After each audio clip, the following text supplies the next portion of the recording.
Bonjour, dans cette vidéo, je vous propose une version Pascal pour la résolution des problèmes de tri des nombres entiers.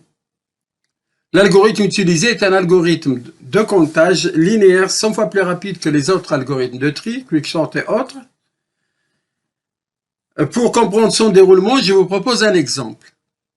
Supposons que l'on veuille trier les vecteurs de nombres entiers 1, 3, 6, 4, 8, etc. Ça veut dire que l'on veut trier 2 fois 1, 3 fois 4, etc.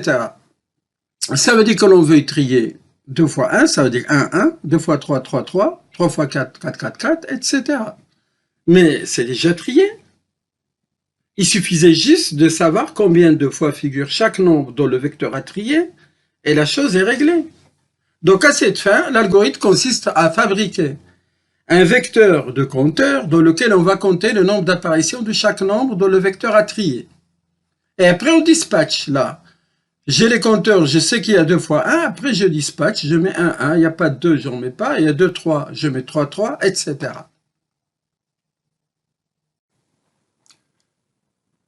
Donc voici l'unité Pascal générée sous Delphi. Cette première partie, c'est les commentaires de ce que fait le programme, quelles sont les difficultés, ce qui entre, ce qui sort, etc. Donc c'est très utile pour la relecture du programme. Et si vous voulez vous faire embaucher, il vaut mieux faire systématiquement ces commentaires. Là, on est sous Delphi. Donc Delphi, chaque fois qu'on crée une unité, il génère automatiquement tout ça. Maintenant, pour les besoins de notre programme, j'ai créé la variable maximum de termes, je l'ai mise à 10 par commodité. Et dans ce cas de figure, on va créer des vecteurs à trier de type vecteur. Ils auront 10 termes, de 1 à 10. Après, les valeurs à trier, j'ai mis de 0 à 15. Donc, il faut un vecteur de compteur qui va compter le nombre d'apparitions de 0 jusqu'à la maximum de valeur 15 des entiers dans le vecteur à trier. Voici le programme proprement dit. On a 3 modules. Celui-là va remplir le vecteur à trier de façon aléatoire. Voilà, avec un random. Celui-là va compter le nombre de fois que chaque valeur figure dans le vecteur à trier. Et celui-là va dispatcher.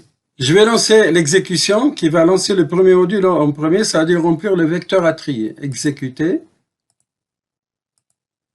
Donc là, j'ai rempli le vecteur à trier, dans lequel je vois déjà 3, 4, 0. Après, je relance et on va calculer les compteurs.